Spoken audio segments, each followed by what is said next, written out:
Hôm nay là ngày 1 tháng 3, là ngày đầu tiên của anh em mình hái khoán tiêu đó mọi người.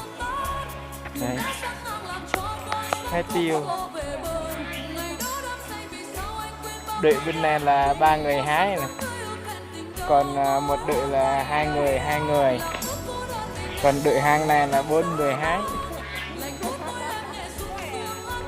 Quay hôm nay hái mười mấy người luôn. Trái to lắm mọi người, tiêu này. Mình thì hái 2 vợ chồng thôi, hái khoán. Này đầu tiên hái cũng không biết có đạt không.